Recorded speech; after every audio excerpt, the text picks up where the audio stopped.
नमस्कार, किसान तक चैनल पर आप सभी का स्वागत और अभिनंदन। मैं हूं देवेंद्र त्रिपाठी। दोस्तों, एक तरफ मॉनसून पश्चिम दिशा से आगे मतलब पीछे लौटना शुरू कर चुका है और पीछे लौटने की जो इसकी रफ्तार है वो बहुत ज़्यादा अभी तेज़ नहीं रही। शुरुआती समय में 14 और 15 सितंबर को थोड़ी वापसी हुई है राजस्थान और उसके बाद पंजाब और हरियाणा में फतेहाबाद और राजस्थान के कुछ और भागों तथा गुजरात में भुज से होकर के इसकी जो वापसी की लाइन गुजर रही है। एक बार सबसे पहले लाइन ही देख लेते हैं, उसके बाद बाकी चीज़ें हम देखेंगे। यहाँ पर आप देख सकते हैं भटिंडा पंजाब में, जो कि यहाँ पर 15 सितंबर को वापस लौटा था और उसके बाद से पीछे बढ़ने की जो गति है वो धीमी है, या कहें कि एक ही जगह पर टिका हुआ है। फतेहाबाद हरियाणा में और पिलानी से होते हुए इधर भुज से होते हुए गुजर रही है जो विड्रॉल लाइन है। बाकी जगहों पर यानी पंजाब हरियाणा दिल्ली के पंजाब हरियाणा के शेष भागों, राजस्थान के बाकी हिस्सों, दिल्ली, उत्तर भारत के पहाड़ों, वेस्ट यूपी और गुजरात के कुछ भागों या मध्य प्रदेश से मानसून के वापस लौटने की जो समय सीमा है, आप देखिए 25 सितंबर है। 20 से 25 सितंबर के बीच में इन जगहों से वापस लौटता है। तो अब क्योंकि हम आगे बढ़ रहे हैं और लगभग 10 दिन बाकी, 11 दिन बाकी रह गए हैं सितंबर महीने में, तो इस दौरान जो शुरुआती समय है, अगले 3-4 दिनों का समय है 25 अगस्त से पहले का, उसमें थोड़ी तेज़ी दिखाएगा वापस लौटते हुए मॉनसून।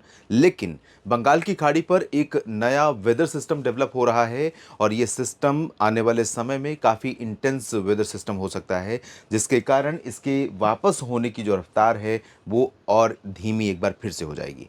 यानी शुरुआती 2 दिनों में तेज़ी, उसके बाद फिर अभी 16 सितंबर के बाद, 15 सितंबर के बाद से अभी तक आगे नहीं बढ़ा, फिर से बढ़ेगा 2-3 दिन 22 से 24 के बीच में और दिल्ली को पार कर जाएगा या उत्तर प्रदेश के पश्चिमी भागों को भी कुछ जगहों को पार कर जाएगा, वापस लौट जाएगा।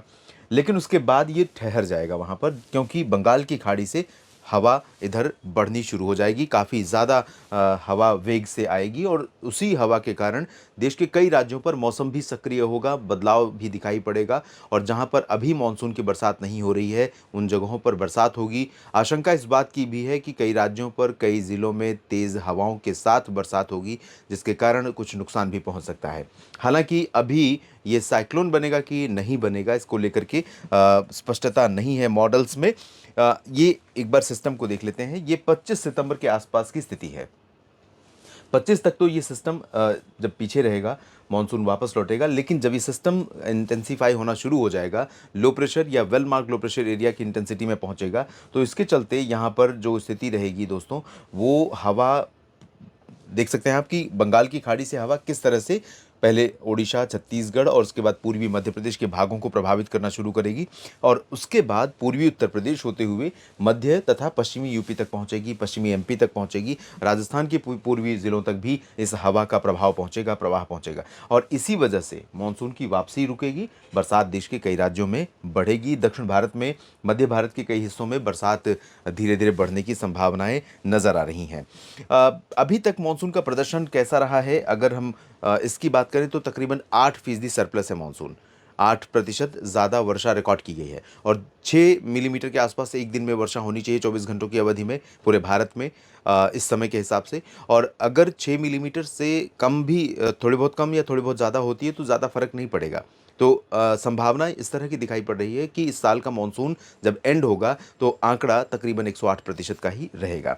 ये देखिए, आज का अलर्ट है आज के लिए, 19 सितंबर के लिए। 19 सितंबर के लिए देश के तमाम राज्यों में, जिसमें मध्य प्रदेश भी है और गुजरात के कुछ हिस्से हैं, महाराष्ट्र, कर्नाटक, तेलंगाना और तमिलनाडु तथा आंध्र प्रदेश, ओडिशा, छत्तीसगढ़, झारखंड, बिहार, पश्चिम बंगाल और पूर्वोत्तर भारत, इन सभी भागों में येलो अलर्ट है। यानी कोई रिस्क वाली बारिश नहीं है। बारिश रुक रुक करके कई जगहों पर होगी अभी, लेकिन बहुत खतरा नहीं है। कुछ उप हिमालयी पश्चिम बंगाल और सिक्किम में तथा इधर अंडमान व निकोबार द्वीप समूह में ज़रूर तेज़ बरसात हो सकती है। और यहाँ पर देखिए हाई विंड अलर्ट है आंध्र प्रदेश के रायलसीमा और तटीय क्षेत्रों तथा तेलंगाना के कुछ भागों पर। बाकी उत्तर पश्चिम भारत के भागों में, उत्तराखंड और गिलगित बाल्तिस्तान, मुजफ्फराबाद पर थोड़ी संभावना है बारिश की। पंजाब, हरियाणा और हिमाचल प्रदेश, चंडीगढ़, दिल्ली, राजस्थान, उत्तर प्रदेश, इन भागों में चांसेस या रिस्क नहीं है। हालांकि मेरा अनुमान है कि पूर्वी उत्तर प्रदेश में कई जगहों पर और वेस्ट यूपी के भी कुछ इलाकों पर बरसात होने की संभावनाएं हैं, अभी आज के लिए भी और आने वाले दिनों के लिए भी। दिल्ली, हरियाणा और पंजाब के उत्तरी क्षेत्रों पर भी बादल दोपहर के बाद शाम के समय तक दिखाई पड़ सकते हैं और बरसात की कुछ परिस्थितियां डेवलप हो सकती हैं। इस बीच में जो परिवर्तन हुआ है दोस्तों, एक बार हवा मैं आपको दिखाना चाहूँगा, वो हवा जो अभी चल रही है। तो यहाँ पर जब उत्तर पश्चिमी हवाएं आनी शुरू हो गई हैं पंजाब, हरियाणा और राजस्थान के उत्तरी क्षेत्रों तथा पूर्वी पश्चिमी उत्तर प्रदेश के कुछ हिस्सों और दिल्ली और चंडीगढ़ में, तो इन हवाओं के कारण यहाँ पर क्या हो रहा है कि आसमान साफ होने लग रहा है।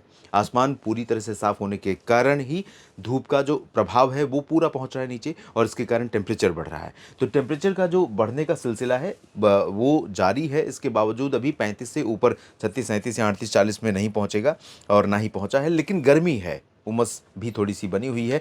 इस बीच बीते 24 घंटों में जो सबसे ज़्यादा गर्म स्थान रहे उन जगहों के आंकड़े अगर एक बार देखें तो उत्तर भारत में चुरू, गंगानगर, पिलानी, बाड़मेर, हरियाणा में हिसार, बीकानेर, जैसलमेर ये और फलोदी, ये जगहें हैं उत्तर की जहां पर तापमान सामान्य से ज़्यादा या कह सकते हैं कि परेशान करने वाला रहा। जयपुर में भी तापमान 35.5 डिग्री सेल्सियस रहा। बाकी जगहों पर अगर आप देखें तो यहाँ पर सबसे ज़्यादा गर्मी पलियम कोट्टई में रही 38.5, और इसके बाद नीचे की तरफ देखें तो मदुरई, साथ में नेल्लोर, भुवनेश्वर, चेन्नई, कोलकाता, मिदनापुर, राजकोट गुजरात में, तिरुचिरापल्ली, इरोड और गांधीनगर, इन जगहों पर भी तापमान काफ़ी ज़्यादा रिकॉर्ड किया गया और मौसम यहाँ पर गर्म और उमस भरा रहा है। और इसके बाद हम देखते हैं पिछले 24 घंटों में बारिश कहाँ पर रिकॉर्ड की गई, किस तरह का आंकड़ा रहा है बारिश का बीते 24 घंटों के दौरान।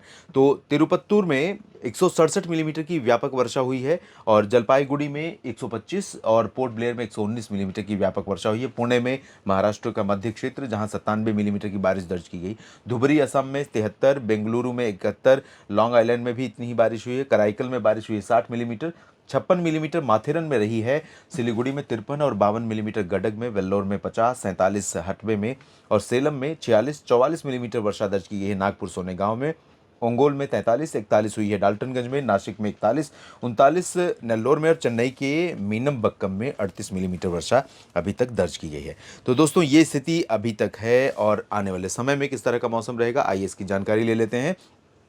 आज, कल और परसों यानी 19, 20 और 21 3 दिन ऐसे होंगे जब उत्तराखंड, हिमाचल और जम्मू कश्मीर तथा यूपी के कुछ भागों, एमपी और गुजरात के उत्तरी हिस्सों तक भी बादल पहुंचेंगे और दक्षिणी या पूर्वी राजस्थान के कुछ भागों पर भी बादल रहने की संभावना है। आजकल परसों में थोड़ी बहुत बादल और कहीं कहीं पर हल्की वर्षा इस क्षेत्र में संभावित भी है। और उसके बाद संभावना यह है कि 21-22 के बाद से मानसून बादल हट जाएंगे, मानसूनी हवाएं कमज़ोर पड़ जाएंगी और मानसून वापस लौटने लगेगा और उत्तर भारत के पहाड़ों से लेकर वेस्ट यूपी के तमाम हिस्सों समेत 22 से 25 के बीच में जगह को खाली कर जाएगा।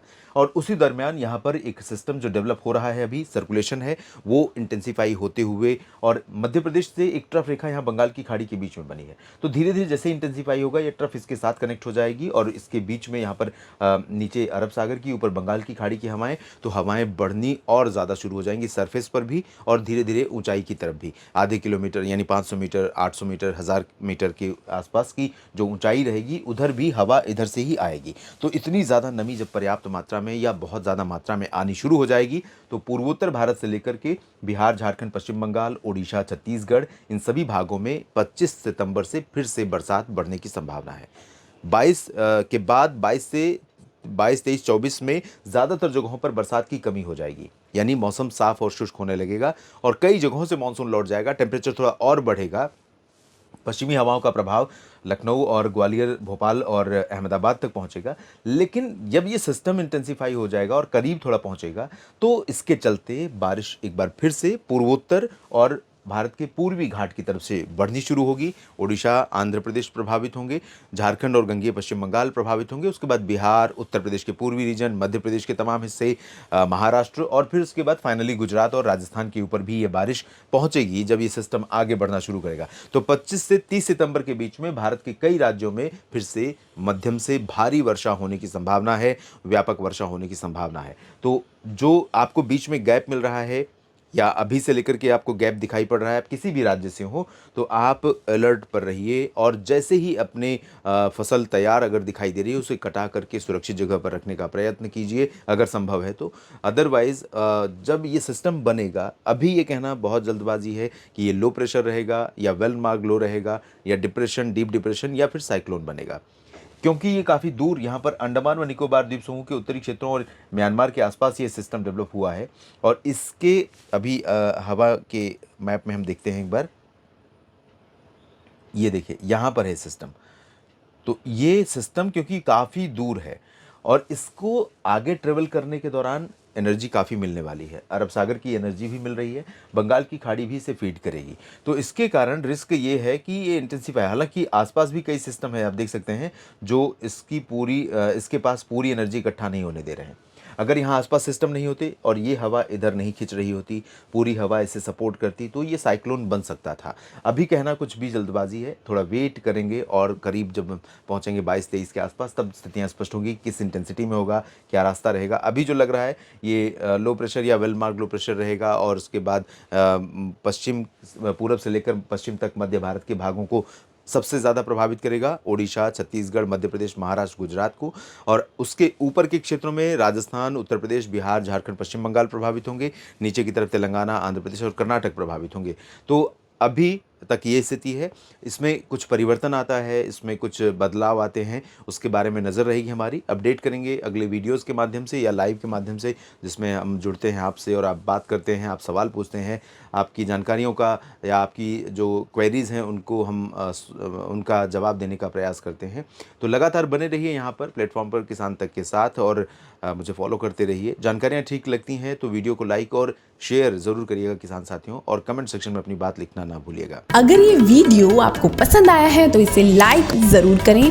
अगर चैनल अभी तक सब्सक्राइब नहीं किया है तो कर लें और नोटिफिकेशन पाने के लिए बेल आइकन भी दबा दें।